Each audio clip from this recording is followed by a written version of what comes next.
নমস্কার বন্ধুরা, রান্না বান্না ঘর কন্যায় আপনাদের সবাইকে স্বাগত। আশা করি আপনারা সকলেই ভালো আছেন। চলে এসেছি আজকে একটা নতুন রেসিপি নিয়ে, দেশি ডিমের রেজালা। দেখুন তো ডিমের রেজালা খেতে কেমন লাগে। বেটে নিচ্ছি পোস্ত, ডিমগুলো সেদ্ধ করে নিয়েছি আগেই। কাজু বেটে নিচ্ছি, ডিমগুলোর খোসা ছাড়িয়ে নিলাম। দেশি ডিম তো একটু সেদ্ধ হতে সময় লাগে। একটু নুন ছড়িয়ে রাখছি আর কেটে নিচ্ছি হালকা হালকা করে। সবগুলো এরকম করে কেটে নেব, একটু দেখতে সুন্দর লাগে আর সব মশলাগুলো না ডিমের ভেতরে একদম সুন্দর করে ঢোকে। পেঁয়াজগুলো কিন্তু একটু ভাপিয়ে সেদ্ধ করে নিলাম। এবার এই পেঁয়াজগুলোকেই বেটে নেব। মশলার জন্য নিয়ে নিয়েছি একটা গোটা রসুন, আদা নিয়ে নিয়েছি, আর নিয়ে নিয়েছি 7-8টা মতো কাঁচা লঙ্কা, যেগুলো লাল হয়ে গেছে। একসাথে বেটে নিলাম।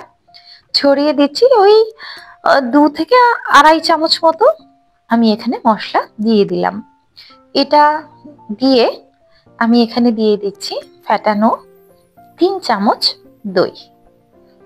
3 চামচ দই আর এই মশলাটা একসাথে করে ডিমের সাথে মাখিয়ে ম্যারিনেশনের জন্য রেখে দেব খানিকক্ষণ। এই ম্যারিনেশনটা করলে লবণ মশলা সবগুলোই ডিমের ভেতরে ঢুকে যায়। আর এখানে একটা স্পেশাল মশলা লাগছে, জায়ফল, জয়িত্রী, বড় এলাচ, তেজপাতা, লবঙ্গ, এগুলোকে সব খোলায় ভেজে নিলাম। প্যানে দিয়ে দিলাম সাদা তেল আর 1 বড় টেবিল চামচ ঘি। ঘি গরম হতে হতেই দিয়ে দেব গোল গোল করে কেটে রাখা পেঁয়াজ, এটা কাটা পেঁয়াজ। তার সাথে দিয়ে দিচ্ছি পেঁয়াজ বাটা। পেঁয়াজটা কিন্তু খানিকক্ষণ ভেজে নিয়েছি, তারপরে পেঁয়াজ বাটাটা অ্যাড করলাম। ভালো করে নেড়ে নিচ্ছি। এবার এর মধ্যে দিয়ে দিচ্ছি 1 চা চামচ নুন। নুনটা ভালো করে ছড়িয়ে দিলাম।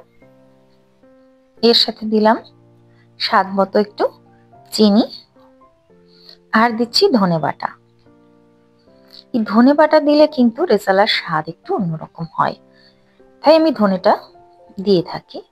আর এটা ডিম বলে পুরো গ্রেভিটা একসাথে দেব না, যাতে ডিমটা এই মশলার তেলের সাথে হালকা হালকা ভাজা হয়ে যায়।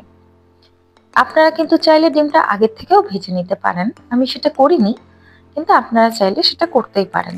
তাতে হয়তো স্বাদটা আরো একটু ভালো হতে পারে, এতেও কিন্তু খুব সুন্দর হয়। আমি একটু নেড়েচেড়ে ঢাকা দিয়ে রেখেছিলাম, আবার উল্টে দিলাম, আবার ঢেকে দিলাম। এবার এখানে দিয়ে দেব পোস্ত বাটা। পোস্ত বাটাটা অ্যাড করে নিয়েছি।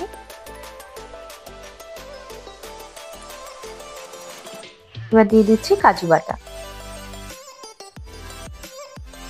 কাজু বাটা পোস্ত বাটা দিয়ে একেবারে ভালো করে নেড়ে চেড়ে নিলাম। এবার ম্যারিনেট করে রাখা যে গ্রেভিটা ছিল সেটা এবার দিয়ে দিলাম। পুরোটা ছড়িয়ে দিয়ে একটু নেড়ে চেড়ে নেব। এর সাথে দিয়ে দিচ্ছি আমি গোলমরিচের গুঁড়ো। আজকে আমি একটু গোলমরিচই দিলাম, ডিম তো সেই জন্য সাদা মরিচ দিলেও হয়। সাদা মরিচ দিলে আর একটু ভালো স্বাদ হয়তো হয়, কিন্তু গোলমরিচ এই জন্য দিলাম যে বেশ ডিমের সাথে একটু হালকা ঝাল ঝাল মনে হবে, ভালো লাগবে খেতে, সেই জন্য। আপনারা সাদা মরিচও দিতে পারেন। আর এখানে দিয়ে দিচ্ছি 1 কাপের একটু বেশি দুধ।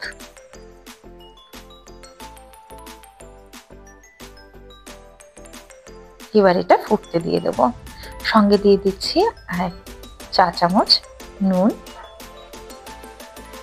এগুলো ভালো মতো ফুটতে থাক। দেখুন টেক্সচারটা কি ভালো এসেছে। আর ওই যে রেজালার মশলা বাটলাম, তখন গরম করে রেখে দিয়েছিলাম, ওটাকে শিলে বেটে নিয়েছি। ওই মশলাটা দিয়ে একটু ঘি দিলাম আর একটু আমি গোলাপ জল দিয়ে দিলাম।